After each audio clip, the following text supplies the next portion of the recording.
Nah, teman-teman, pada kesempatan hari ini saya sudah kedatangan seorang tamu atau narasumber yang luar biasa ya dalam jenjang kehidupannya. Nah, di depan saya sudah ada saudara Abdurrahman. Abdurrahman. Nah, beliau saat ini masih berstatus mahasiswa yang insya Allah sebentar lagi bakal berwisuda. Nah, tanpa berlama-lama lagi ya buat teman-teman yang memang penonton setia podcast Ikan TV, jangan lupa dipantau terus channel YouTube kita, jangan lupa di-share, di komen dan di-subscribe ya. Nah, langsung saja tanpa berlama-lama lagi bisa saja saya beri kesempatan untuk Bang Abdurrahman untuk mengenalkan Iya, dirinya. Silakan, Bang. iya. Jadi mungkin pemirsa belum pernah kenal dan juga belum pernah lihat saya juga kan. Jadi perkenalkan ya, saya Abdurrahman gitu. Rahman dan juga seorang mahasiswa juga di Politeknik Negeri Pontianak pada saat ini yang kebetulan ya memang lagi di semester akhir gitu bang. Di semester Iya. akhir, Iya. siap. Tapi Mungkin sebentar lagi selesai. amin, amin, Iya. amin. Udah sidang tapi kan ya? Udah sidang. Udah sidang, Tinggal nunggu wisuda aja. udah revisi. Udah, aman. Alhamdulillah. Udah daftar wisuda belum? Sudah. Sudah ya. Rencana kapan tuh wisuda? Dan tanggalnya, jadwalnya? Ya, insya Allah bulan depan. Bulan depan ya, Bulan di depan. Desember ya. Ya. Siap-siap, semoga dilancarkan. Nah, sekarang kesibukan hari-harinya apa nih, Bang? Ya untuk kesibukan sendiri sih ya memang seperti manusia biasa lah gitu kan. Apa Manusia tuh? biasa yang nggak ada kerjaan. Siap. Katakanlah sebagai pengangguran di Pengacara di ya. bulan-bulan seperti ini gitu kan. Pengangguran banyak Pengangguran acara. acara. Apa-apa aja itu kegiatan sekarang, Bang? Ya, kalau untuk saat ini sih memang lagi fokus di Porprov ya. Karena memang Porprov. lagi ada event tersebut di Kalimantan Barat. Jadi Pontianak. kebetulan saya menjadi panitia di salah satu cabang olahraga yaitu di Popsi. Ya, di cabang olahraga biliar. Biliar. Oke. Eh Porprov ya.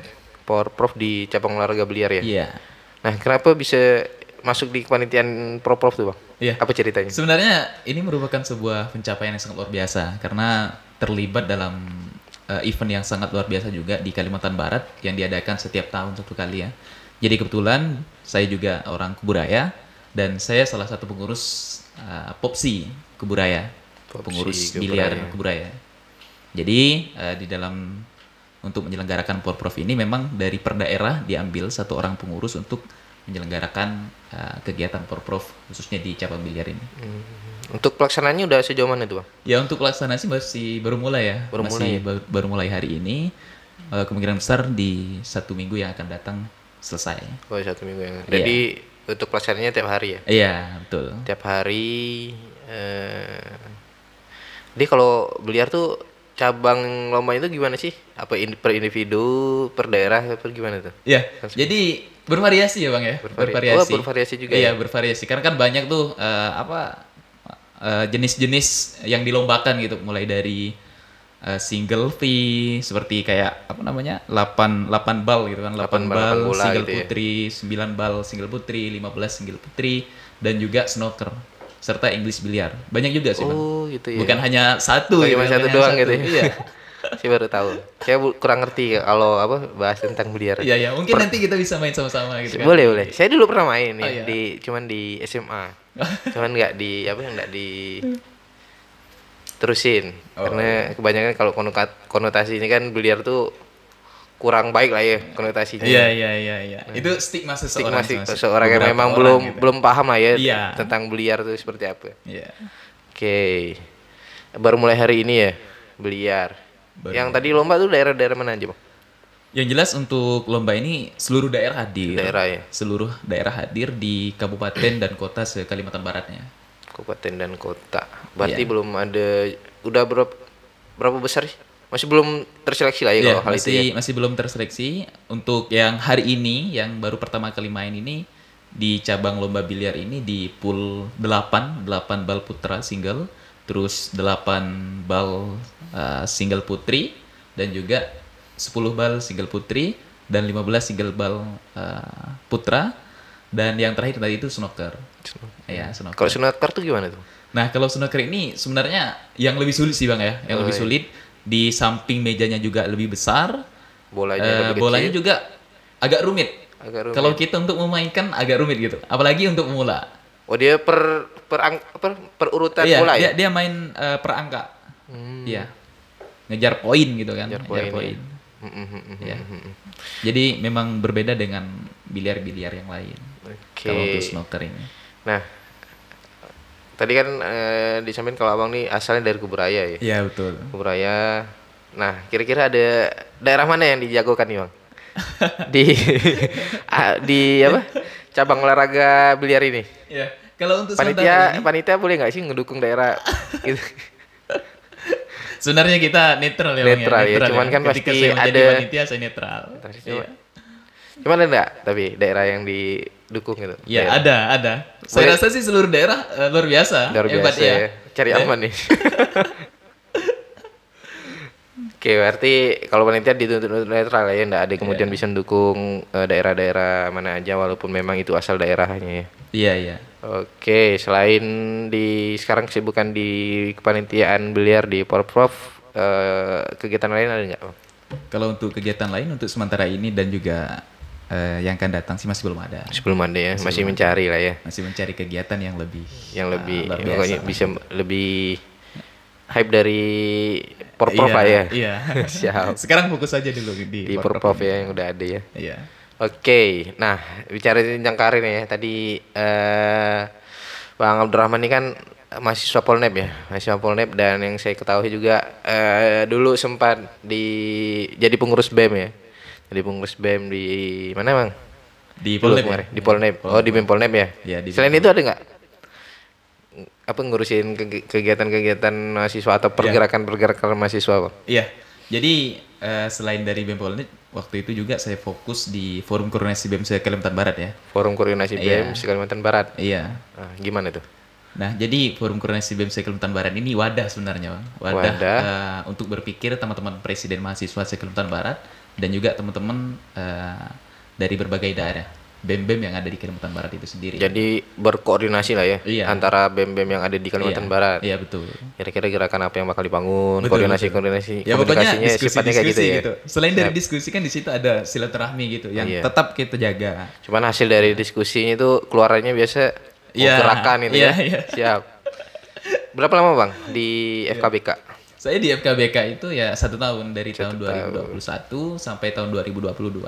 Karena waktu itu kongres yang ke-6 Forum Koordinasi BEM Kalimantan Barat ini dilaksanakan di IKIP Pontianak di bulan Agustus dan kebetulan di tahun 2022 kemarin di bulan Oktober ya, di bulan Oktober sudah dilaksanakan kongres di Untan gitu. Di Untan ya. Iya, di Untan. Jadi kemarin di FKBK sebagai apa Bang? Ya kebetulan saya dipercaya nih. Sebenarnya saya dipercaya Kebetulan dan juga ya. diberikan tanggung jawab sama teman-teman gitu kan. Siap. Teman-teman pres yang sangat luar biasa Kalimantan Barat untuk menjadi ketuanya di sana. Ketua Koordinator pusat Forum Koordinasi BEM Kalimantan Barat ya. Korpus ya. Iya. Siap. Nah, bicara tentang tadi kan otomatis kegiatan-kegiatan ini kan lebih pada gerakan-gerakan parlemen jalanan lah ya Bang ya. Parlemen-parlemen jalanan. Nah, Namanya juga mahasiswa kan. kalau bukan gerakan parlemen jalanan tuh rada gimana gitu ya Iya, bicaranya. Nah, ada nggak? Udah otomatis kan kalau udah di forum FKBK itu kan otomatis udah sering turun di jalan lah ya, demo dan lain sebagainya, aksi lah ya bahasa kerennya sekarang ya. Iya, iya. Nah, ada nggak momen-momen yang masih diingat sampai sekarang nih? Momen-momen yang sulit untuk dilupakan ketika turun aksi, Bang? Ya. Kalau bagi saya sendiri gitu kan, bagi saya sendiri ya seluruh pergerakan yang dilakukan oleh teman-teman bersama Forum Koordinasi BEM Kalimantan Barat itu tuh momen tersendiri bagi saya yang tidak pernah bisa saya lupakan gitu kan. Karena ini nih salah satu momentum dan juga salah satu kenangan saya setelah saya lulus dari perkuliahan nanti yang mungkin akan saya ceritakan sama teman-teman, akan saya ceritakan juga sama kawan-kawan. Karena ketika saya menjadi koordinator pusat Forum Koordinasi BEM Kalimantan Barat itu sangat luar biasa sekali, bukan hanya dari tuntutan-tuntutan teman-teman mahasiswa, bahkan dari masyarakat juga ada Masyarakat tuntutan gitu juga untuk meminta ya. melaksanakan gerakan. Siap. Apa tuh? Ya. Contohnya? Karena gini, saya ini kan sebenarnya ya memang terlahir dari keluarga yang menengah ke bawah ya, dari sektor perekonomian seperti itu. Jadi ketika saya menyuarakan suara rakyat, ada suatu kebijakan yang tidak sesuai dengan realitasnya di lapangan, jadi masyarakat yang perekonomian menengah ke bawah mereka bertanya kepada saya sendiri gitu kan. Bertanya kepada saya sendiri gimana pergerakan mahasiswa di Kalbar. Sedangkan di pusat sudah ada banyak pergerakan dan sebagainya. Nah, ketika saya mengkoordinasikan teman-teman untuk pergerakan, yaitu lahirnya dari keresahan-keresahan teman-teman, keresahan masyarakat tadi. Iya. Oke. Apa tuh digerakkan apa tuh Bang? Di aksi apa tuh kalau boleh tahu? Kalau untuk aksi itu sendiri Bang sebenarnya udah banyak ya. Banyak. Udah banyak aksi-aksi yang memang katakanlah saya yang menjadi untuk mengkoordinatori teman-teman untuk diskusi, terus untuk apa sih yang akan diaksikan gitu di Kalimantan Barat. Salah satunya RKUHP kemarin, terus penolakan BBM yang terjadi di bulan-bulan lalu. Iya. Biasa kan kalau bicara tentang gerakan itu kan nggak semua gerakan kita tuh berhasil ya. Iya, Gerakan iya, mahasiswa betul, tuh betul. berhasil. Nah, ada nggak gerakan-gerakan yang dijalankan sama teman-teman FKBK nih yang tembus gitu atau berhasil? Ya, jadi gini ya Bang ya. Kalau untuk pergerakan sendiri yang dilakukan oleh teman-teman FKBK waktu saat terkait dengan RKUHP. Jadi waktu itu RKUHP di tanggal 21 April ya. Tanggal 21 April teman-teman dari FKBK pres-pres yang ada di Kalimantan Barat itu membuat gerakan. Jadi itu tuh disambut baik gitu, disambut baik oleh DPRD dan juga tuntutan-tuntutan kita itu diterima. Terus terlepas dari itu ya pergerakan tuh ya seperti itu terus untuk di Kalimantan Barat gitu kan. Tidak ada hasil bukti yang konkret gitu. Yang konkret. Secara kebijakan langsung Ya, gitu nggak secara ada. kebijakan langsung untuk merubah itu nggak ada. Nggak ada ya. Masih baru kita minta minta audiensi Iya, diterima. diterima, terus nggak tahu kemana nih lanjutannya gitu. Katanya bakal disampaikan ya gitu ya. Iya, iya. Sebenarnya itu merupakan problem dan bagaimana saat ini teman-teman dari Pres untuk membuat strategi yang khusus gitu kan. Membuat strategi bagaimana sih untuk gerakan ini agar mencapai tujuan. Ya. Oke. Nah, bicara tentang aksi juga nih Bang ya. Karena tadi banyak gerakan-gerakan yang memang udah dijalankan sama teman-teman FKBK kemarin ya. Nggak banyak, nggak sedikit masyarakat yang memang tadi kan ada nyampein tuh kalau masyarakat pun juga menuntut kita untuk bikin gerakan ya, untuk demo dan sebagainya. Nah, nggak sedikit juga di tengah-tengah masyarakat kita yang memang terkadang resah dan emosi lah ya dengan gerakan-gerakan mahasiswa yang pada beberapa waktu yang lalu dijalankan. Nah, banyak kemudian yang misalnya terkendala macet dan sebagainya gitu. Nah, teman-teman mahasiswa sendiri itu menyikapi hal tersebut itu seperti apa? Ya, jadi seperti ini Bang. Ini menurut pandangan saya pribadi gitu kan. Ketika saya menjadi aktor penggerak pada saat itu seperti itu. Jadi saya rasa masyarakat yang katakanlah banyak menghujat mahasiswa, banyak menghujat gerakan-gerakan mahasiswa yang dibuat karena jalan keadaan macet dan lain sebagainya. Saya rasa itu masyarakat yang memang merasa terganggu gitu. Merasa terganggu dengan apa yang kita laksanakan, akan tetapi sebenarnya mereka juga mendukung. Nah, jadi seperti ini. Ketika mahasiswa turun ke jalan, secara tidak langsung tuh, secara tidak langsung sebenarnya masyarakat sipil yang berada di kampung, mereka juga mengikuti secara media. Mereka suka suara mereka disampaikan. Karena tadi ini berdasarkan pengalaman saya pribadi yang memang saya orang kampung. Jadi ketika hari ini saya turun ke jalan, saya mengkoordinasikan teman-teman untuk turun ke jalan, maka ya itu memang benar-benar apa yang diminta oleh masyarakat, khususnya masyarakat pedalaman.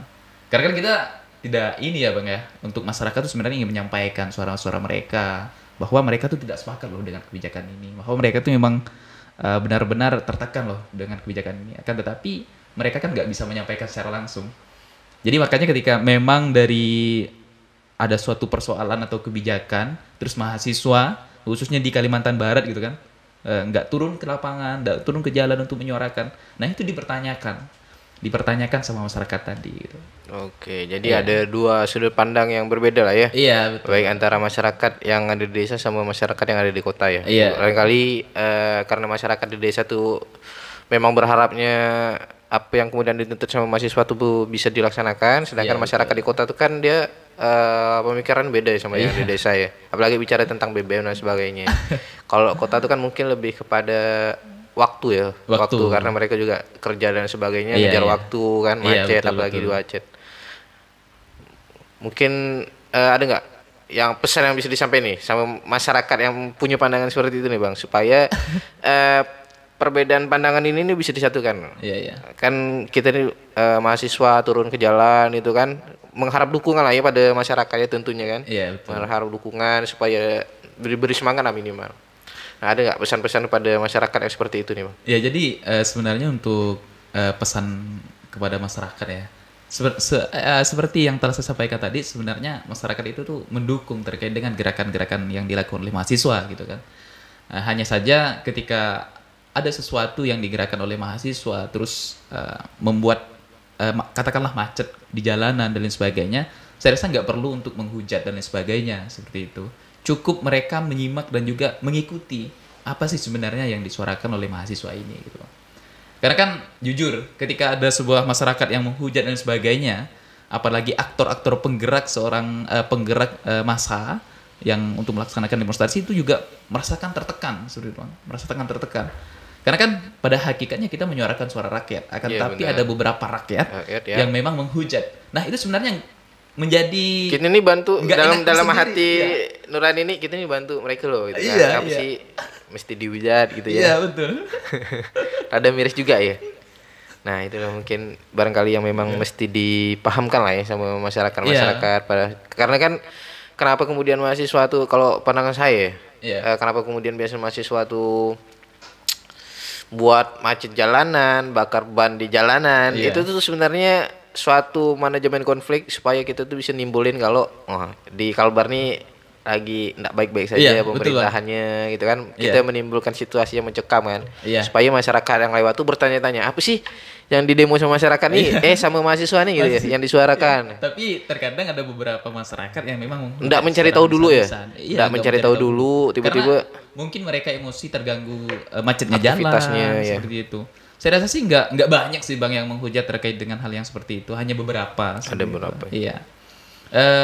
Ini menyinggung terkait dengan bakar ban, terus tadi terkait dengan kerusuhan. Sebenarnya kenapa hal yang seperti itu dilakukan? Karena cenderung mahasiswa ketika melaksanakan aksi demonstrasi dan lain sebagainya sampai ketiga kalinya atau sampai 2 kali seperti itu nggak ada ditanggapan, maka kalau dalam aksi itu kan ada yang namanya pembangkangan sosial gitu Bang. Ya, pembangkangan sosial. Nah, pembangkangan sosial ini memang ketika mahasiswa atau gerakan-gerakan yang dilakukan itu nggak menghasilkan suatu gerakan atau kebijakan yang diambil oleh pemerintah. Jadi mereka nggak percaya lagi nih sama mereka seperti itu kan.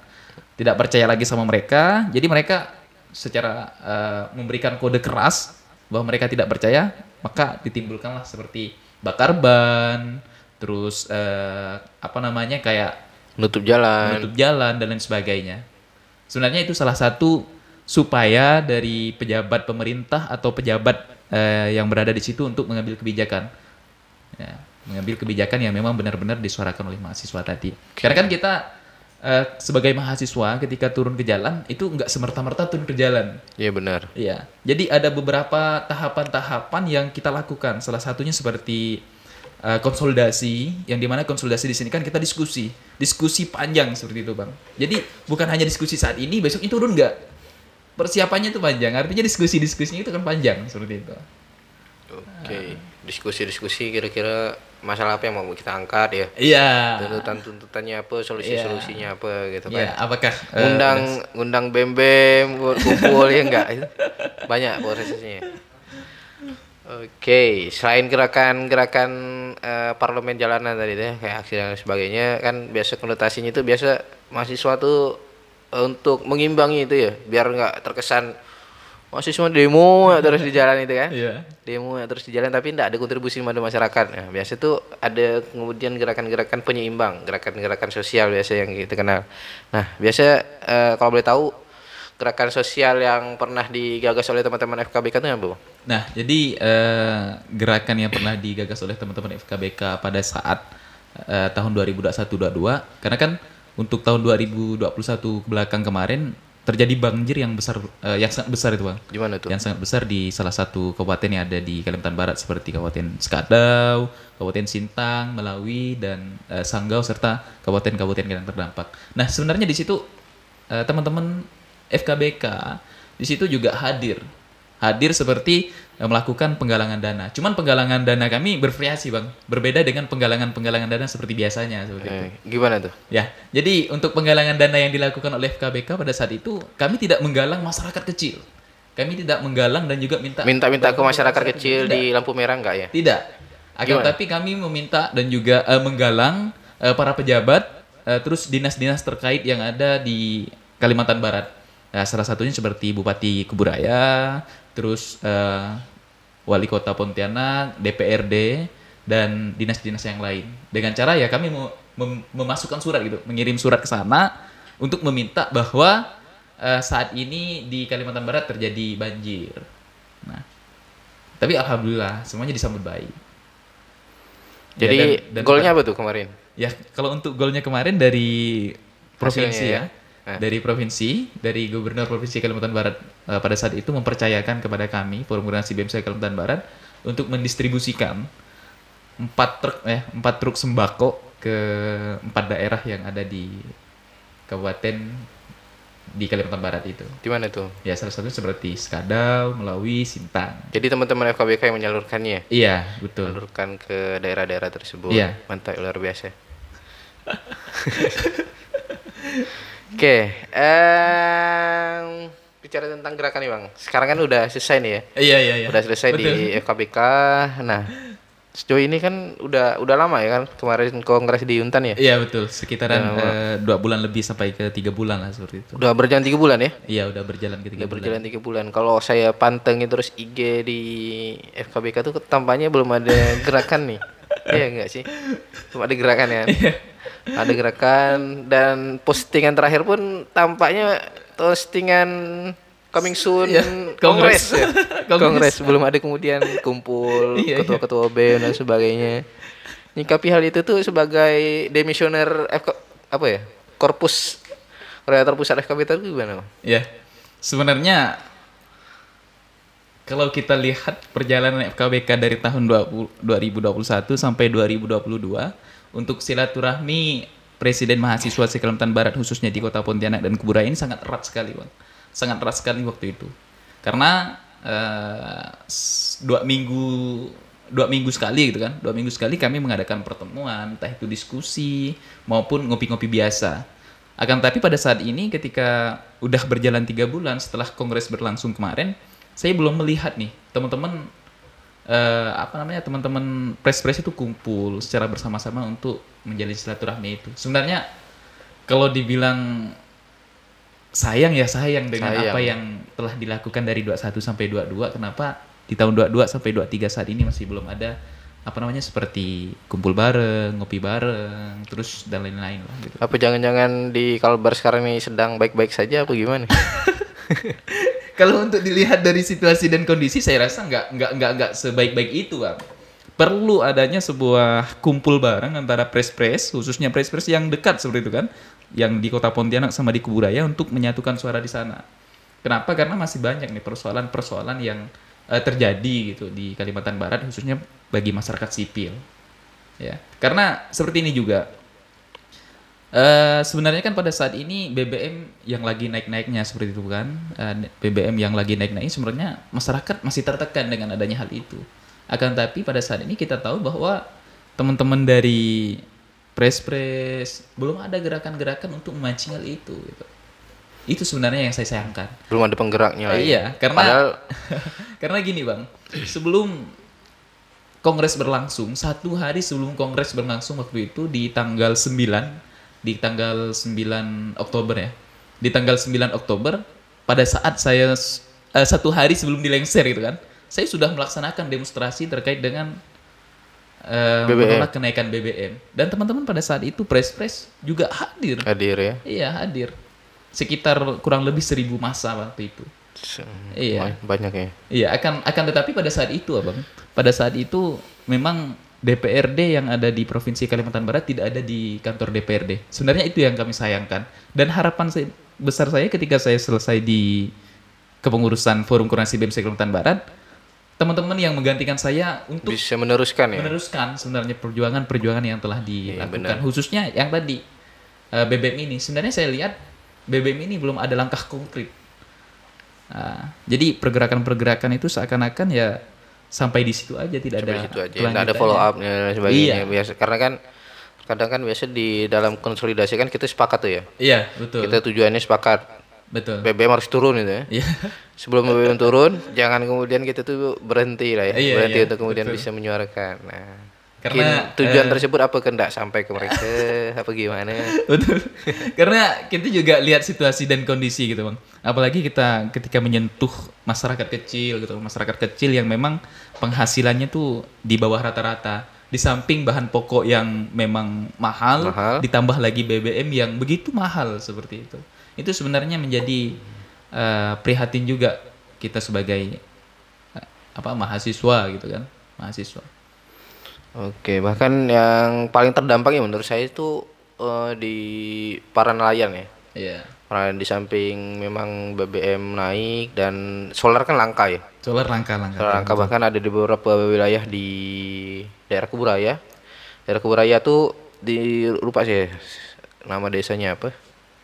Sepuk Tanjung apa Sepuk Laut apa Sepuk Tanjung gitu kan. Jadi beberapa nelayan tuh bilang dia mau berpindah ke kota. Mau berpindah ke kota karena dia ndak mampu beli solar langka dan dia ndak bisa melaut. Iya. Itu tuh otomatis kan jadi pikiran, seharusnya jadi renungan lah ya, Iya. renungan para mahasiswa Iya, yang memang betul, betul. khususnya di FKBK. Iya. Sebenarnya sampai saat ini saya masih berharap gitu. Masih berharap teman-teman di FKBK yang menggantikan saya bisa mengkoordinasikan dan juga mengkonsolidasikan bersama presiden-presiden mahasiswa untuk mengangkat hal ini lagi. Karena pada dasarnya ya ketika masyarakat pada saat itu tidak terima, sampai sekarang pun mereka tetap terbebani dengan hal itu gitu. Terbebani. Iya. Jangan kemudian apa ya? Jangan menganggap kemudian kenaikan harga BBM ini hal yang biasa. Maka kalau kemudian mahasiswa itu menganggap hal biasa ya, maka pemimpin-pemimpin kita tuh bakal sewenang-wenangnya buat kebijakan yang memang nggak, kalau bahasa mahasiswanya itu nggak pro rakyat lah ya. Kan? Karena buat kebijakan yang memang nggak pro rakyat, ternyata mahasiswa ini nggak ada turun. Nampaknya mahasiswa ini setuju lah gitu kan. Jadi tampaknya itu apa ya, takutnya ya kedepannya pemerintah kita nih kayaknya bakal membuat kebijakan yang memang kurang apa, yang tidak pro rakyat dan lebih menguntungkan mereka. Iya. Karena tadi bisa dilihat mahasiswanya ternyata tidak ada yang demo loh. Kalau sampai nanti nggak ada yang demo, susah juga bang. Susah ya. Iya. Malah masyarakatnya pula yang demo ya. Iya. Yang di demo mahasiswa. Karena kan gini juga bang, sebenarnya kan kenapa hadirnya demonstrasi dari mahasiswa? Ya tadi, ketika kita menjadi seorang mahasiswa, di situ ada satu tanggung jawab yang sangat luar biasa yang harus kita buktikan bahwa kita mampu untuk menjalankan hal itu. Karena sekarang masyarakat, khususnya masyarakat yang berada di perekonomian menengah ke bawah sampai masyarakat yang berada di desa dan juga kampung, sebenarnya mereka juga masih memiliki harapan besar nih sama mahasiswa. Ketika ada satu persoalan, ada mahasiswa yang melaksanakan demonstrasi. Dan itu digantungkan harapan itu. Nah, ini juga ketika kita lahir sebagai mahasiswa kan di situ ada yang namanya agent of change sebagai Agen perubahan. agen perubahan dan juga social control gitu kan. Bagaimana saat ini kita mempertahankan hal itu gitu. Mempertahankan hal itu bersama teman-teman mahasiswa lainnya. Sehingga adalah yang namanya gerakan-gerakan tadi, karena kita itu sebagai social of control gitu kan, mengontrol sesuatu yang tidak pada tempatnya. Bagaimana ini bisa menjadi tempatnya, berada di tempatnya lagi gitu kan. Siap. Ada nggak nih pesan-pesan kepada mahasiswa nih sebagai ex demissioner korpus KBK nih? Iya. Ada nggak? Untuk pesan-pesan sebenarnya cukup tetap berjalan kepada hal yang memang betul-betul harus dilaksanakan. Salah satu contohnya kepada berpegang terhadap rakyat seperti itu kan, pro terhadap rakyat. Ketika memang ada sesuatu yang tidak sesuai dengan realitas kehidupan masyarakat atau rakyat, ya harus turun ke lapangan. Jangan hanya jadi seonggok daging seperti itu. Jangan hanya jadi seonggok daging di kampus yang kemudian tidak berbuat apa-apa untuk masyarakat. Setidaknya kita bisa hadir untuk masyarakat dengan menyampaikan suara-suaranya. Oke, mantap. Iya. Siap. Nah, kalau bicara tentang gerakan mahasiswa tampaknya udah apa ya? Udah banyak sebenarnya Udah banyak sih, ya. apa gerakan-gerakan yang seperti ini yang sudah diomongkan seperti itu ya bang ya. Hanya saja kan memang dari perspektifnya tetap berbeda-beda. Tetap berbeda-beda ya. Nah, saya sempat juga ngepoin IG Bang Abdurrahman nih, Iya, Bang iya, Maman iya. nih. Siap.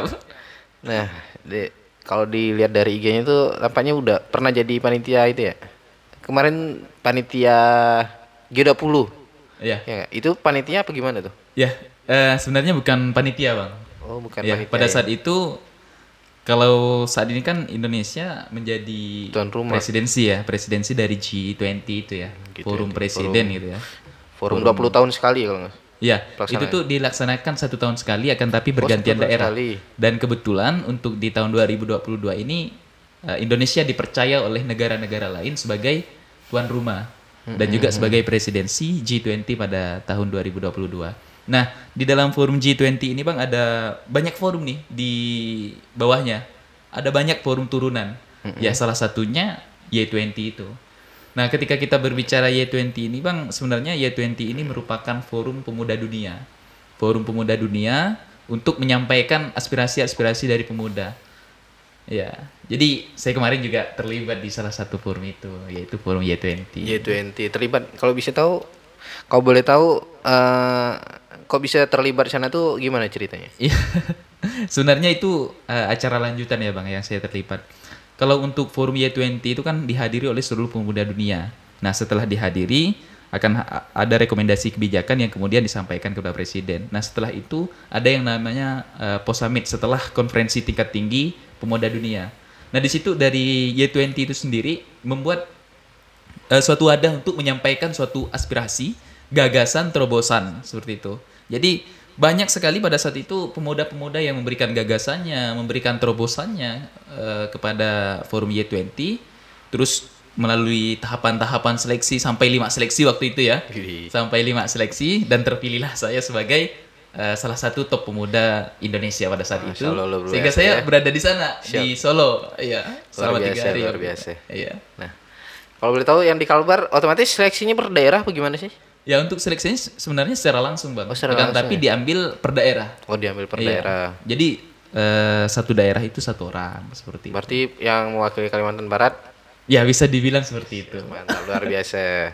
Nah, bicara tentang Y20 ya. Berarti di forum Y20 yang Iya. dibahas di Y20 itu apa aja? Yot deh bang, Yot, Yot. Yot, Yot 20 itu ya. Oh, Y20. Yang dibahas apa tuh? Kalau yang dibahas untuk Y20 ini yang dibahas oleh Forum Pemuda Dunia ini ada empat isu khusus gitu bang. Salah satunya isu transformasi digital. Karena pada saat itu juga untuk terobosan dan juga gagasan saya yang disampaikan ke sana juga isu transformasi digital itu sendiri. Apa yang ditawarin dari Bang Abdurrahman Iya, di sana? kalau untuk gagasan saya sendiri sebenarnya gagasan yang tidak muluk-muluk sih bang sebenarnya kalau menurut saya pribadi gitu kan daripada gagasan-gagasan teman-teman yang lain. Apa tuh? Karena pada saat itu saya melihat bahwa pada saat ini kan banyak nih aplikasi-aplikasi yang dikeluarkan oleh pemerintah. Bukan. Beda. Itu beda itu. Apa aja? Apa aja? Ya, jadi aplikasi-aplikasi banyak nih aplikasi-aplikasi yang dikeluarkan oleh pemerintah khususnya untuk administrasi gitu kan. Seperti kalau kita mau buat NPWP itu tuh pakai online gitu kan. Terus sekarang pun untuk buat KTP pun bisa online, buat KK bisa online juga gitu kan. Akan tetapi kan pada saat ini dari sekian banyak aplikasi yang dikeluarkan oleh pemerintah nih sebenarnya menjadi kebingungan bagi masyarakat. Ketika masyarakat enggak semua masyarakat paham dengan hal iya, itu ya. nggak semua masyarakat sebenarnya tahu terkait dengan hal itu gitu kan. Misalnya nih, ketika masyarakat ingin membuat NPWP gitu kan. Nah, mereka nih kesusahan untuk mencari linknya tadi. Mana sih linknya? Mana sih yang harus diakses? Gimana sih gitu kan. Nah, itu sebenarnya yang menjadi dasar dari munculnya ide gagasan saya. Nah, sedangkan ide gagasan saya waktu itu aplikasi satu padu, Bang. Jadi bagaimana setiap aplikasi pemerintahan itu bisa berada dalam satu aplikasi. Ya, berada dalam satu aplikasi. Jadi sehingga kemudian masyarakat ketika ingin mengurus administrasi, tinggal dibuka saja gitu kan. Jadi mereka tuh tinggal menginstal satu aplikasi yang kemudian ada banyak administrasi yang berada di dalamnya. Yang bisa diakses ya. Yang bisa diakses. Mulai dari buat KTP, Iya, NPWP betul. dan sebagainya. Iya. Jadi Iya, enggak betul. kemudian nyari mau bikin KTP websitenya apa? Iya, betul. Nah, nyari buat NPWP apa yang websitenya apa gitu. Iya. Jadi cukup satu aplikasi itu udah bisa mengakomodir kebutuhan Ya, masyarakat ya. semuanya. Semuanya. Karena gini juga, ini sebenarnya berdasarkan dari pengalaman saya pribadi gitu. Waktu saat itu ada abang saya ingin membuat NPWP kan, ingin membuat NPWP. Sedangkan sekarang ini membuatnya secara online. Terus saya cari linknya nih bang untuk NPWP nih, buat NPWP kemana? Rupanya sampai beberapa minggu gak dapat. Nggak dapat. Gitu. Nggak Ternyata dapat. yang diklik link penipuan ternyata. Susah juga kalau Susah, ya. penipuan kan. Ya. Jadi sebenarnya itu bagaimana saat ini gagasan yang saya sampaikan, yang saya berikan itu tuh dapat bermanfaat kepada masyarakat Indonesia gitu kan untuk mentransformasikan secara digital. Karena pun bagaimana kita sebagai masyarakat kan khususnya di digital ini akan terus berkembang. Apalagi kan di tahun 2030 kita akan menghadapi bonus demografi ya, Bonus yang dimana dalam kesehariannya kita akan berdampingan dengan digital, kehidupannya berdampingan dengan digital. Nah, ketika dari gagasan saya tadi sebenarnya juga merangsang masyarakat untuk paham terkait dengan digital, khususnya di administrasi tadi gitu kan. Iya.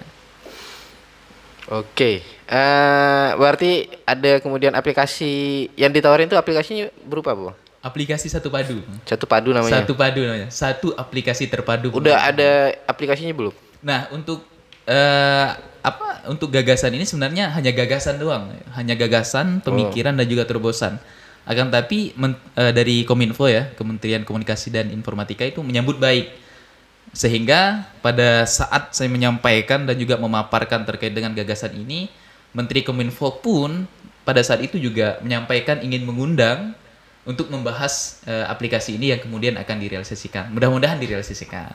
Mengundang ke Jakarta lagi ya? Mengundang ke kementerian untuk membahas terkait dengan hal ini. Insya Allah luar biasa. Untuk kelanjutannya gitu kan. Oke, Iya. luar Ya, biasa. mudah-mudahan saja Bang. Mudah-mudahan aplikasi ini bisa berjalan, dilaksanakan, ya. realisasi. Sama presiden sekarang apa selanjutnya nih? Gimana Bang? Sama presiden yang sekarang apa selanjutnya nih? Kan sebentar lagi ini bakal masuk pemilu ya. Mudah-mudahan secepatnya. Secepatnya. Mudah-mudahan Amin, secepatnya. amin. Supaya proyeknya cepat cair gitu. Oh gini lah. Ini bukan proyek Bang. Oh, bukan proyek. Bukan proyek. Cuman kan ada kemudian komisi ya, karena udah menyumbangkan ide yang sangat luar biasa kepada Indonesia sendiri khususnya, Iya. kan? Ketika memang ada hal yang seperti itu ya mudah-mudahan ada Bisa sebagai apresiasi Apresiasi, gitu, dari benar. negara terhadap saya pribadi gitu. Akan tapi ya itu tuh nomor sekian gitu Bang. Bukan itu yang kemudian Iya. diharapin ya. Iya, bukan Seenggaknya itu tujuannya. yang diharapkan adalah bagaimana kemudian bisa mempermudah masyarakat dalam kemudian mengurus hal-hal yang sifatnya Iya, administrasi. betul Bang, betul. Oke. Karena kan administrasi ini dasar bagi kehidupan berbangsa dan bernegara kita apalagi di Indonesia gitu. Benar. Iya. Lahir dan mati pun mesti dicatat. Administrasi. Gitu ya. Mesti di administrasi. Jadi nanti kalau misalnya aplikasi ini udah berjalan, jadi mereka tuh nggak perlu Nggak perlu terlalu lapor ribet. RT, Iya, RT-nya nggak takut perlu. nggak ada di rumah. Iya. Cukup Ya betul. ke melalui handphone Pak, di foto apa kemayan yang kemudian difoto. Enggak ya, enggak gitu ya. enggak. Mantap, luar biasa. Selain bicara tentang transformasi digital ya di Forum 2020 tuh, kalau kan kalau nggak salah ya ada kemudian ngebahas isu lingkungan, Iya, isu betul. energi dan sebagainya ya. Nah, bicara tentang isu lingkungan dan energi, pandangan Bang Maman nih gimana? Ya sebenarnya pada saat itu Belum, sebentar. Iya, Saya gimana? panggil Bang Maman nih kira-kira ya nggak masalah. nggak masalah ya? Nggak apa-apa. Karena kan Karena Bang Maman ini kan apa tuh? rada berat namanya ya. Oh iya. Sebenarnya pun teman-teman juga manggil gitu, Pak. Oh, Bang Maman ya. Iya. Semoga karirnya sama seperti Bang Maman yang satu nih. Amin. Nah, gimana tuh pandangannya? Kalau untuk pandangan saya pribadi terkait dengan pembahasan isu lingkungan itu sebenarnya hal yang sangat luar biasa ya Bang. Apalagi dibahas oleh pemuda gitu. Nah, apalagi dibahas oleh pemuda. Secara tidak langsung kan di situ ada kesadaran bahwa pemuda ini sadar terkait dengan kondisi dan juga situasi lingkungan itu sendiri. Nah, untuk terkait dengan pembahasan itu sebenarnya poin positif juga. Akan tapi kemarin ketika ada acara forum pemuda Indonesia di Y20, yang saya sayangkan itu tidak ada terobosan dan juga gagasan yang disambut baik atau yang seperti punya saya gitu kan. Seperti punya saya dipanggil untuk dibahas, untuk direalisasikan dan sebagainya. Kalau untuk mereka nggak ada. Sejauh ini masih belum ada sebenarnya. Iya. Oke, nah saya tuh lebih tertarik kepada tadi ya isu lingkungan sekarang ya. Karena kan bicara tentang lingkungan nih rada apa ya? Rada bingung juga. Biasanya kan pemerintah menggalakkan tentang penghijauan dan sebagainya, menggalakkan tentang apa hemat energi. Mm-mm. Tapi ternyata buktinya di lapangan dalam pelaksanaan tugasnya itu enggak demikian itu kan. Apa ya bertentangan itu, Iya. bertentangan. Di satu sisi ternyata produksi motor di apa ya, kendaraan-kendaraan yang berbahan bakar minyak ternyata makin masif dan sebagainya. Mm-mm. Itu tuh gimana tuh? Ya, jadi kalau menurut pandangan pribadi saya pribadi gitu Bang ya. Pandangan pribadi saya terkait dengan pengangkatan isu lingkungan ketika memang saat ini dibahas ya itu merupakan salah satu poin positif gitu. Hanya saja ketika kita berbicara dengan fakta dan juga realita di lapangan memang masih banyak sekali lingkungan-lingkungan yang tercemar gitu kan. Yang tercemar entah itu karena mobilisasi suatu PT gitu kan sehingga tercemar, terus mobilisasi dari kendaraan dan lain sebagainya. Sebenarnya sekarang ini pemerintah lebih memfokuskan bagaimana dari pemerintah itu sendiri memberikan kontribusi nyata seperti penghijauan gitu kan. Seperti penghijauan baik itu di daerah maupun di kota-kota besar. Sebenarnya itu yang harus menjadi perhatian. Karena kan pada saat ini kita tahu banyak sekali tambang, terus banyak sekali penebangan pohon dan lain sebagainya. Saya rasa itu mengurangi Tambang, penghijauan gitu. penambangan pohon, Iya. terus asap dari produksi pabrik, Iya, asap betul. kendaraan bermotor, itu kan otomatis kan biasa tuh bersinggungan sama pemerintah juga kan. Iya. Mulai dari izin, mulai Iya, dari betul, misalnya betul. tadi, ternyata di satu sisi pemerintah menggalakkan tentang penanaman pohon itu kan. Di satu sisi mereka juga mendukung proyek apa ya aktivitas-aktivitasnya begitu. Nampaknya apa ya komitmen untuk kemudian bisa mengatasi masalah iklim, masalah lingkungan. Nampaknya itu kalau di Indonesia sendiri kalau berdasarkan pandangan saya itu kayaknya bakal hanya menjadi angan-angan saja sih. Kan bener nggak? Iya, iya, iya. Nggak ada kemudian misalnya di satu wilayah tuh nggak dibatasi nih motor yang harus beroperasi di satu wilayah tuh dibatasi jumlahnya misalnya Iya. satu rumah hanya boleh memiliki 2 motor, nggak boleh lebih misalnya gitu kan. Otomatis Iya, itu kan ada kemudian tindakan secara nyata lah ya, untuk kemudian bisa mengurangi emisi dari kendaraan bermotor misalnya gitu ataupun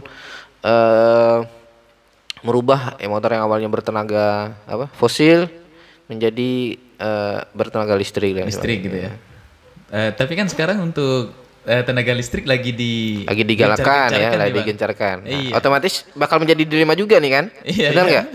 Di satu sisi ternyata kendaraan bermotor tuh yang berbahan bakar minyak udah banyak nih kan? Nggak Iya, mungkin kan masyarakat bakal Betul, beralih fungsi secara langsung Betul. ke kendaraan yang Iya. listrik. Kecuali memang Indonesia punya pabrik secara besar-besaran di masing-masing daerahnya bisa tukar tambah lah ya misalnya sama masyarakat gitu ya.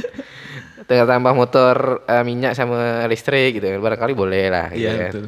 Makanya untuk saya lihat pada saat ini memang terkait dengan sosialisasi penggencaran motor listrik, mobil listrik dan sebagainya itu sebagai sosialisasi dulu bagi pemerintah kepada masyarakat. Yang dimana saat ini kan sudah ada peraturan yang mengatur kepala daerah untuk memakai mobil listrik dalam dinasnya seperti itu, Bang. Bahkan di pemerintahan-pemerintahan lainnya juga Iya. dianjurkan nih. Iya, dianjurkan Sama baik presiden itu di gubernur maupun di Itu instruksinya kota-kota. dari presiden apa? Dari presiden. Dari presiden ya. Iya, untuk instruksinya dari presiden. Karena kan pada saat itu sempat saya membaca berita ya bahwa Gibran sendiri Menolak. Menolak. Durhaka. Di sini dikatakan durhaka nggak tuh? Saya rasa sih kalau untuk kepentingan masyarakat masih belum bisa sih, Bang. Belum bisa ya. Karena kan memang secara profesionalitas gitu kan. Karena memang Iya. ternyata misalnya di Solo masyarakatnya tidak menghendaki untuk kemudian bisa beralih dari Ya. kendaraan berbahan bakar minyak menjadi kendaraan berbahan bakar listrik ya. Iya, iya. Kalau saya lihat kemarin kenapa Gibran ini kan salah satu wali kota di Solo ya. Wali kota Solo. Pada saat itu kenapa Gibran untuk menolak terkait dengan penggunaan kendaraan berlistrik ini karena Gibran memandang bahwa masih banyak pembenahan di kota Solo itu sendiri sehingga untuk dana itu memang fokus untuk pembangunan Pembangunan kota ya. Solo. Iya. Karena enggak dalam apa ya, proses penganggaran pun kita nggak Iya, bisa kemudian betul. langsung. Jadi untuk penganggaran mobil listrik pada di Kota Solo itu Belum dihapus, ada. Bang. Dihapus. Oh, belum. Oh, dihapus. Iya, dihapus, dialihfungsikan untuk pembenahan di Kota Solo itu sendiri. Pembenahan secara infrastruktur dan sebagainya. Secara infrastruktur dan juga pembangunan lainnya. Itu yang saya dapat dan juga yang saya baca-baca di media digital. Takutnya kan misalnya infrastrukturnya ternyata nggak mendukung terhadap kendaraan listrik, ribet juga kan. Misalnya Iya. ternyata di jalannya lagi banjir nih, lagi banjir, kendaraan listrik lewat, Iya. bisa-bisa pengendaranya kesetrum nih. Saya kurang tahu juga kalau itu. Tapi kalau kita berpikir secara ini ya, Logika, secara ya. realitas kita kan logika gitu kan. Memang iya gitu. Bahaya juga kan, apalagi misalnya di Kalbar ya. Di Kalbar kan beberapa wilayah sering kebanjiran, Banjir, ya. kan, hujan badai dan sebagainya. Tiba-tiba motor listrik kita konslet gitu kan. Betul, betul. Konslet banyak pengendara yang kesetrum di jalan. Susah juga kalau seperti itu, Bang. Apakah udah diuji kelayakannya apa belum gitu kan? Itu mesti diperhatikan juga. Nah, bicara tentang Y20 tadi kan sebenarnya banyak ya kalau kemudian kita bahas Iya, betul. tentang B20. Y20, G20, Y20, G20 ya. Kalau forum utamanya itu kan G20 ya. G20 ya, G20. G20 tuh apa sih artinya? G20 itu, Bang. G20 itu G20. forum apa ya? Forum presiden kepala negara itu. 20 negara ya? Iya, 20 negara membuat suatu forum untuk melaksanakan pertemuan membahas persoalan-persoalan yang ada di dunia gitu. Ya, yang dinamakan sebagai konferensi tingkat tinggi. Sekarang yang terpilih kan udah selesai nih ya? Iya, betul. Udah selesai, yang sekarang jadi tuan rumahnya di tahun berikutnya tuh dari mana? Ya kalau untuk sejauh yang saya ikuti terkait dengan G20 pada saat itu, saya melihat bahwa India terpilih ya. sebagai tuan rumah dan juga sebagai presidensi G20 di tahun 2022 sampai 23. Jadi nanti untuk di tahun 2023 itu dilaksanakan di India. Di India. Iya. Krishna Shah Rukh Khan itu ya. Iya. Siap, benar. Nah, bicara G20, Y20 dan sebagainya itu ada nggak kira-kira rekomendasi-rekomendasi yang bisa diberikan sama pemerintah Kalbar khususnya ya menyikapi isu-isu mulai dari isu-isu lingkungan, isu-isu transformasi digital dan sebagainya, itu ada nggak masukan-masukan pada barangkali ada rekomendasi-rekomendasi kebijakan yang bisa dijalankan sama pemerintah di Kalimantan Barat sendiri itu? Kalau terkait dengan rekomendasi yang diberikan oleh Kalimantan Barat sendiri, khususnya dari pemerintah Kalimantan Barat, sejauh ini saya lihat masih belum ada gitu, masih belum ada terkait dengan rekomendasi ini sih yang harus dijalani, ini loh yang harus direalisasikan, tidak ada sejauh ini. Kalau dari Bang Maman sendiri apa nih? Ada nggak rekomendasi? Mengingat kan kalau di forum itu tuh kan pemuda-pemuda dunia tuh datang semua ke Indonesia kan, otomatis dapat banyak ilmu baru. Oh kayaknya ini cocok nih untuk dikembangin di Kalimantan Barat nih. Kira-kira ada nggak? Ya kalau untuk saya pribadi ya tadi Bang, kita lebih kepada penghijauan itu sendiri. Karena kita melihat bahwa sekarang ini banyak daerah-daerah yang sudah tercemar seperti itu kan. Jadi bagaimana saat ini untuk isu lingkungan itu sendiri, penghijauan, penanaman pohon dan lain sebagainya. Bahkan perawatan-perawatan lingkungan juga sebenarnya harus dilaksanakan dan juga dibuat satu kebijakan itu sendiri. Karena kan saat ini kita tahu bahwa kalau pemerintah itu lebih suka untuk membangun dan membangun. Bangun infrastruktur ya. Kemudian untuk perawatan itu sendiri diperhatikan. Masih belum diperhatikan seperti itu. Sebenarnya kan sekarang ketika udah dibangun ya udah diperhatikan dong gitu kan. Biasa itu kan dalam proses pembangunan itu biasa kita ada yang namanya menganalisis dampak dari pembangunan tersebut, misalnya AMDAL ya, analisis mengenai dampak lingkungan. Itu kan tak jarang dari hasil dari pembangunan infrastruktur tuh berdampak juga pada lingkungan kita. Lingkungan kita juga, iya betul. Makanya tadi di samping itu juga sebenarnya untuk membarengi terkait dengan pembangunan itu harus dibarengi juga nih bagaimana sih lingkungan itu supaya terjaga seperti itu. Sebenarnya itu yang harus diperhatikan secara betul-betul gitu kan. Karena mengingat ketika kita hidup di dunia ini ya regenerasi kita bakalan lebih jauh gitu kan. Regenerasi kita akan terus ada, bukan hanya kita saja yang akan hidup di sini gitu kan. Oke, bicara tentang lingkungan di Kalimantan Barat sendiri, pandangan Bang Maman ini gimana? Ya kalau untuk lingkungan di Kalimantan Barat sendiri yang pertama untuk pencemaran air sebenarnya Bang. Air ya. Iya sebenarnya air. Air di mana tuh? Salah satunya ya kalau di perkampungan itu air udah apa namanya udah tercemar nggak sebersih dulu gitu kan. Karena tadi udah banyak sekarang sawit-sawit perusahaan-perusahaan baik itu swasta dan sebagainya eh, menanam-nanam sawit gitu kan, nanam sawit, membuka lahan untuk menanam sawit, terus menebang pohon dan sebagainya. Itu kan bisa mencemarkan air itu sendiri. Mencemarkan air, Iya, dampaknya bisa berdampak kepada kepada masyarakat kecil. Sehingga saat ini masyarakat itu sebenarnya ketika udah mulai apa namanya nggak ada hujan dan sebagainya, maka air itu lebih cepat busuk seperti itu Bang, lebih cepat busuk. Kalau sekarang kan kalau di masyarakat khususnya di kampung dan juga di pedesaan itu nggak menggunakan air ledeng gitu kan, tapi Air mereka hujan. cenderung menggunakan air yang berada Air di parit, sungai, di sungai parit seperti itu. Dan sekarang air di parit itu nggak bisa digunakan seperti mencuci dan sebagainya karena tadi tercemar ya. tercemar. Airnya otomatis kalau kayak gitu berbau ya. Iya, bau dia bang. Bau di samping bau juga kayak tajam gitu kan, tajam. Nah, jadi memang nggak bisa dipakai, apalagi untuk mandi. Itu. Biasanya pun orang-orang di sana pun nggak pakai Kalau boleh tahu air itu. di daerah mana tuh? Khususnya di daerah Kuburaya juga ada, Kuburaya karena ya. saya juga orang Kuburaya dan juga kebetulan orang di pedesaan juga gitu kan. Yang dimana pedesaan itu juga terdampak banyak sekali PT membuka lahan sawit di sana. Iya. Cari tentang sawit sendiri kan kalau di Kalimantan Barat tuh bisa dikatakan wilayah terluas ya. Iya, terluas. Terluas di Indonesia Bang. Terluas Indonesia. Se-Indonesia ya. Terluas Indonesia. Luar biasa. Terluas Indonesia. Jadi lahan-lahan yang awalnya pohon-pohon Diganti menjadi sawit diganti kalau sama sekarang. sawit. Rada dilema juga ya. Bahkan di masyarakat pedesaan sekarang banyak kemudian mengganti pohon kebun-kebun karetnya Iya. misalnya kepada Iya. jadi lahan sawit. Iya, betul bang. Walaupun memang secara ekonomis tuh sawit tuh bisa dikatakan tinggi. Iya, betul. Dikatakan tinggi. Nah, cuman bicara tentang dampak lingkungan ke depan ya itu yang mesti diperhatikan. Iya, betul. Karena kalau di kampung-kampung kalau saat ini memang untuk karet yang dulunya menjadi komoditas utama dalam pencarian nafkah dan sebagainya itu sudah beralih fungsi ke sawit. Jadi karet-karet itu udah tebang, udah ditanamin sawit semua. Sebenarnya tanpa disadari juga salah satu sebagai perusak lingkungan. Tadi saya sampaikan bahwa ketika di daerah itu udah ditanamin sawit, udah dibuka lahan sawit secara besar-besaran, maka yang tercemar itu adalah air. Ya. Oke. Kalau saya bernostalgia ya bang ya. Kalau saya bernostalgia pada saat kecil waktu itu, kalau di kampung itu airnya itu sangat luar biasa dingin gitu kan, bersih, Segar ya. iya segar sekali karena dari pepohonan kan, dari pepohonan. Nah kalau sekarang ini enggak kayak gitu.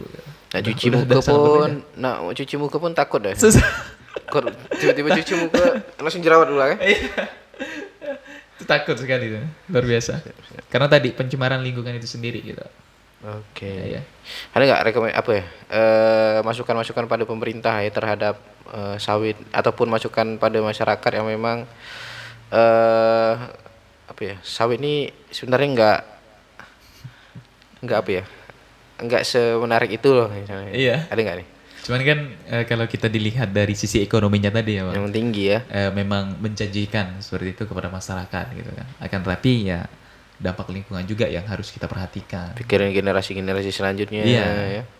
Karena kan yang saya ketahui juga lahan sawit itu kan cuman 2 masa tanam doang ya. Iya, iya. 2 masa tanam, setelah itu lahan tersebut bakal jadi lahan yang memang gersang ya. Iya, betul. Gersang, kering, unsur haranya hilang. Karena kan cara sawit itu kan yang buat tanah tersebut tuh jadi gersang, unsur haranya hilang. Itu tuh kan karena pemupukan tadi ya. Iya, Pemupukan yang menggunakan zat-zat kimia Iya, yang betul, kemudian menyebabkan tanah tersebut menjadi nggak produktif dan sebagainya. Itu yang kemudian mesti kita pikirkan dan barangkali ya bisa menjadi rekomendasi pada mahasiswa lah ya. Bagaimana mahasiswa sekarang bisa mengedukasi masyarakat mulai dari dampak negatif dari sawit itu sendiri lah. sih. Nah, kira-kira Bang Maman ya, ada nggak sebelum kita mengakhiri podcast ini ada nggak pesan-pesan untuk teman-teman mahasiswa ataupun pemerintah nih dari Bang Maman sendiri apa? Ya, yang jelas kalau untuk pesan saya kepada teman-teman mahasiswa, khususnya yang masih aktif saat ini, ya seperti yang telah saya sampaikan tadi, jangan hanya menjadi seonggok daging di kampus. Gitu. Ketika ada suatu persoalan, ketika ada suatu isu yang dinilai tidak pro terhadap rakyat, tidak pro terhadap masyarakat, maka bangun dan juga bergerak. Gitu. Bangun dan juga bergerak, karena pada dasarnya masyarakat menggantungkan harapan itu kepada mahasiswa. Dan pada saat itu juga Bang, ketika saya memimpin sebagai Forum Koordinasi BEM Kalimantan Barat di 1 tahun kebelakang, di tahun 2021 sampai 2022, saya selalu sampaikan dan juga selalu tekankan kepada teman-teman mahasiswa. Saya sampaikan seperti ini, sinergi dan juga kolaborasi bersama pemerintah itu sangat luar biasa baiknya. Dengan catatan untuk membangun masyarakat dan juga membangun lingkungan. Saya tegaskan juga, akan tetapi sinergi dan juga kolaborasi tersebut jangan menjadi sebagai pintu penutup dan juga pergerakan mahasiswa itu sendiri. Ya, seperti itu saja. Mantap, luar biasa ya. Nah, itu pesannya dari Bang Maman kepada teman-teman mahasiswa. Nah, harap didengar. Nah, karena yang bicara ini merupakan ex demisioner ya, demisioner. Korpus BEM Kalimantan Barat. Jadi bisa dikatakan beliau lah penggeraknya mahasiswa di Kalimantan Barat. Nah, karena waktu kita terbatas ya, barangkali teman-teman silakan misalkan video ini bermanfaat, silahkan di-share, di-subscribe dan di komen. Nah, mungkin itu saja Bang Maman. Oke. Podcast kita pada malam hari ini. Terima kasih banyak atas waktunya. Sehat selalu, sukses terus. Nah, teman-teman, saya akhiri. Assalamualaikum warahmatullahi wabarakatuh. Waalaikumsalam warahmatullahi wabarakatuh.